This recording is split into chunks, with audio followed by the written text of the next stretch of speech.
Dumiretso siya sa taas ng bahay. Nang mapadaan siya sa kwarto ni Alfon, tila nakarinig siya ng kaluskos. Nasa kwarto na nito si Alfon. Nauna pa itong nakauwi sa kanila. Sa bagay nakamotor nga pala ito, kaya hindi imposibleng nauna itong makarating sa bahay. Hindi lang niya na malaya nag-overtake ito sa kanila. Hindi man lang siya binusinahan ito kanina. Sa bagay, hindi naman ito alam na siya ang nakasakay sa limousine. Tumuloy siya sa kanyang silid. Pabagsak na nahiga siya sa kama. She's still fuming inside. Kung naunang nakauwi si Alfon, tiyak na hinanap siya nito. At tiyak din nasabi niya ni Ria rito na sinundan niya ito sa Batangas. Alam na niya na nag-skydiving na naman ito. Kaya hinintay niyang puntahan siya nito sa kwarto nito. Pero walang kumatok sa pinto. Hindi pa talaga marunong mag-sorry ito. Wala ba sa vocabulary ito ang salitang sorry? Hindi ba nito alam na halos mamatay na siya sa nervyos kanina? Damit, hindi na niya mahihintay ito. Only a confrontation with Alfon could diffuse her fury. Parang mandirigma na sumugod siya sa kwarto nito. Kondragon lang ito, umuusok na ang ilong nito sa galit. Alfon, binayo niya ng katok ang pinto. Lumabas ka riyan. Katahimikan ang sumagot sa kanya. Pinihit niya ang siradora. Nakalak iyon. Muling pinagbabayo niya ang pinto. Alfon, lumabas ka sabi. Finally bumukas ang pinto. Only it wasn't Alfon. Yes, it was a pretty woman who'd obviously just taken a shower. For a moment she was confused. Ang gastron ba ang nakatok niya? May bisita ba sila? Tingnan niya ang pinto. It was Alfon's door. Alright, hindi siya nagkamali ng kinatok. The guest room is right next door. The only problem was there was another woman in his room. Another woman, naked except for the towel wrapped around the body. Tuwalya ni Alfon yun. There had to be an explanation. A better explanation than the obvious one. I'm sorry, Tamara mumbled, wondering why she has behaving so humble with her rival, yet not wishing to create a scene. Kung iba siguro, sinabunutan na ito ang babae. I'm looking for Alfon. Wala siya rito. Now let me finish my shower. Without saying another word, isinara ng babae ang pinto. Nagimbal siya when it began to sink in. Nag-uwi ng babae si Alfon. Parang pinagsakluban siya ng langit at lupa. Hindi pa man sila kasal, pero pinagtasok sila siya ni Alfon. The nerve, kung wala man itong pakialam sa feelings niya, sana man lang inisip nito si Erica. Posibleng magkaroon ng psychological effect sa bata ang makita ang ama nitong may kasamang babae, other than her mommy. Bakit walang psychological effect kay Erica nang nakita nito nakasama ka ni Alfon? His mind jarred, nagsiselos ka lang. Imbes na bumalik siya sa kanyang silid, bumaba siya sa kusina para uminom ng malamig na tubig. Para maibsan ang pag-aalimpuyo niyang damdamin. Ria, nasaan ang magaling mong senyorito? Tanong niya. Nandyan ka na pala, senyorita. Bakit? Hindi ba kayo nagkita ng senyorito? Wala pa siya. Nagulumihan siya. Wala pa si Alfon. So sino ang babaeng nasa kwarto nito? Ang babaeng nakahubad. Ibig mong sabihin hindi pa umuwi ang senyorito mo? Gano'n na nga, senyorita. Akala ko nga sabi kayong uuwi. Pero sino yung nakita kong babae sa kwarto niya? Nakita na niyo pala si Senyorita Kislin. Sagot nito. Kanita ba niya hinihintay si Senyorito eh. Naiinip na nga siya. Kilala ito ni Ria. Kislin, yun ba ang pangalan niya?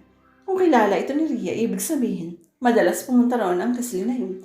She could be Alfon's girl, an ex na nagbabalik, o kasalukuyan itong girlfriend when she boldly proposed to him.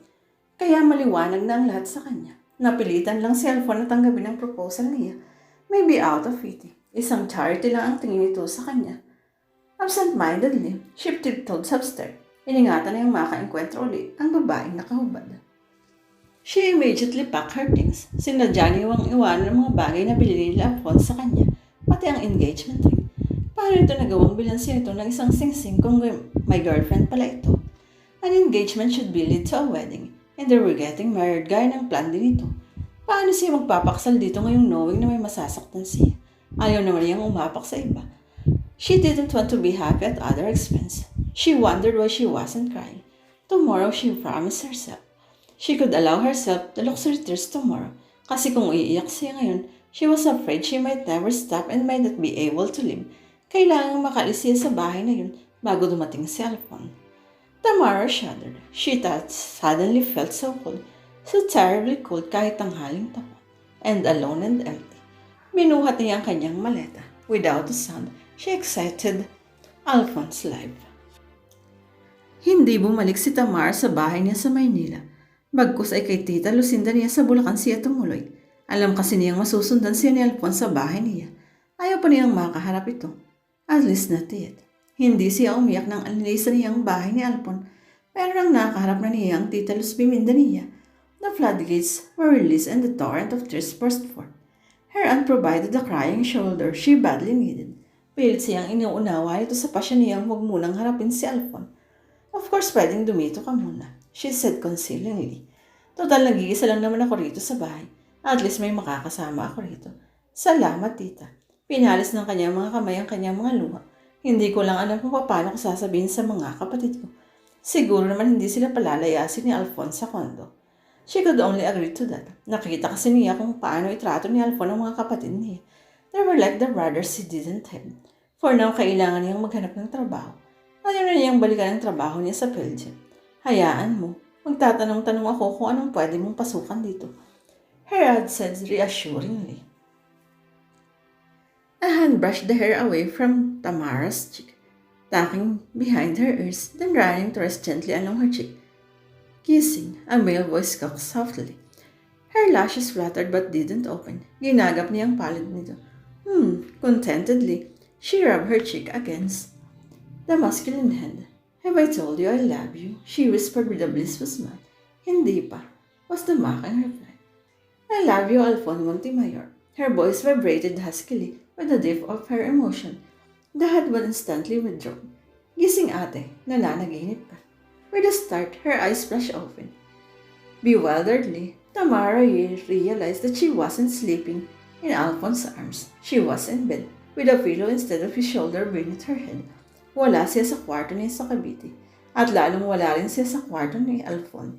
Nasa Bulacan siya, sa bahay ng tita niya, at nakatangkod sa kanya ang kapatid niyang si Edmund. His hand showed deep in the pocket of his trousers, a troubled down frowning his eyebrows together. Anong ginagawa mo rito? Pinalayas na kaya ang mga ito ni Alfon sa kondo. Tumawag si Kuya Alfon sa akin ate. Hinahanap ka. Naglayas ka raw at hindi niya alam kung bakit. Kunwari pa siyang hindi niliyam. Umuwi ako sa bahay pero wala ka naman dun. Ang sabi ni Kuya, hanapin kita. Iisa lang naman ang alam kung pwede mong puntahan. Si Tita Luz Biminda. Kaya sumagsag ako rito. Huwag na huwag mong sabihin kay Alfon na nandito ako. He warned. Pero bakit? Ano ba talaga ang nangyari ate? Pati ako naguguluhan sa inyong dalawa. Huwag mo nang alam yun. Basta balitaan mo ako agad kung palalayasin kayo ni Alfon sa kondo. Palalayasin? Bakit naman niya gagawin yun? Ang bait nga ni Kuya at Alfon sa amin eh. Ninala pa nga niya kami sa Batangas para panoorin siyang mag-skydiving. Napamulagat siya. Ano ka mo? Ulitin mo nga ang sinabi mo. Patay, natutok na Edmond ang bibig nito. Kabilin-bilinan pa man din ni Kuya na huwag namin sasabihin sa iyo. Dinala ni Alfon ang mga kapatid niya sa Batangas. Bakit hindi niya nakita ang tatlo roon? Marahil dahil si Alfon ang hinahanap ng kanyang mga mata noon. She really didn't have any inkling that her brothers would be there. Paano kayo nagkasya sa motor niya? Anong motor? Nag-alkila siya ng kotseng sinakyan namin. Pinasundo niya kami sa kondo. Ang galing nga ni Kuya eh. Kakaingit. Pero ate, huwag mong sabihin kay Kuya na sinabi ko sa iyo ha. Makapagalitan ako. Ngayon maliwanag na sa kanya ang lahat.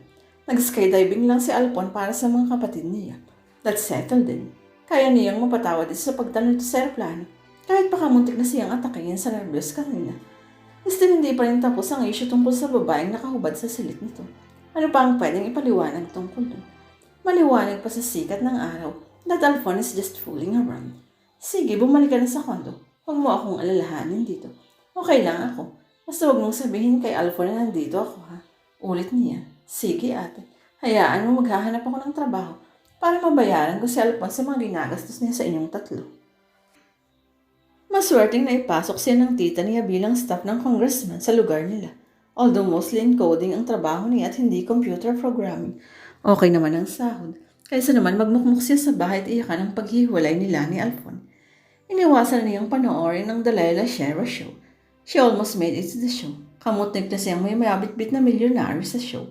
Pag wala siyang pasok sa opisina, she always finds something to make her busy. Idle moments can only make her think. Alfon. Pag may time siya, namamasyal siya sa mall doon. But every time she passed the men's boutique, she visualizing that Alfon would look like in particular outfit. At kahit saan niya ibaling ang kanyang mga mata, may mga bagay na nagpapaalala kay Alfon sa kanya. Palagi niyang naaalala ang mga ngiti nito.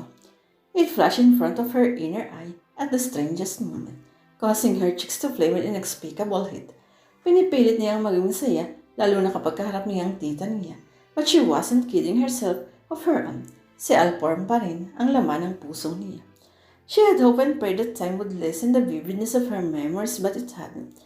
She only had to close her eyes and she could feel again Alfon's arms around her and his kisses on his lips, and the betraying embrace of the false and the charming ache of her heart would laugh at her foolishness for forget.